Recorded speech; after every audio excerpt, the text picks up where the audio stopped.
வணக்கம். பிஆர்டி தங்கம் வலைதள செய்தி சேனலின் செய்தியாளர் ஈஸ்வரன். செய்திகள் வாசிப்பது கீதா. பாட்டாளி மக்கள் கட்சி ராணிப்பேட்டை மேற்கு மாவட்ட செயலாளர் KL இளவழகன் தலைமையில் ஆற்காடு தொகுதி சார்பில் பாட்டாளி மக்கள் கட்சி ஆலோசனை கூட்டம் மற்றும் கட்சி வளர்ச்சி பணிகள் குறித்து நடைபெற்றது. இதில் கலந்து கொண்ட கனியம்பாடி வடக்கு ஒன்றிய செயலாளர் திரு விக்ரமன் அவர்கள் பேசுவதற்கு வாய்ப்பு வழங்கப்பட்டது. அப்பொழுது பாட்டாளி மக்கள் கட்சி கனியம்பாடி வடக்கு ஒன்றிய செயலாளர் திரு விக்ரமன் அவர்கள் பேசும்பொழுது, ஒவ்வொரு பகுதியாக மக்களை நாம் நேரில் சந்திக்க வேண்டும், எங்கெல்லாம் தொய்வாக உள்ளதோ அவர்களிடம் என்ன விவரம் என்ற விவரத்தை கேட்டு மருத்துவர் சின்னையா சொல்வதைப் போல் திண்ணை பிரச்சாரங்கள் செய்ய வேண்டும்.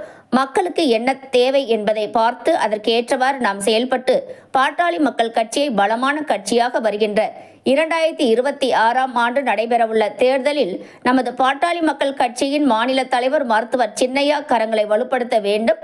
அதற்காக நாம் பணிகளை இப்பொழுதிலிருந்து தொடர்ந்து செயல்படுத்துவதற்கு முயற்சி எடுக்க வேண்டும் என்று திரு விக்ரமன் அவர்கள் சிறப்பாக பேசினார். செய்திக்காக ஆற்காடு தொகுதியில் இருந்து செய்தியாளர் ஈஸ்வரன்.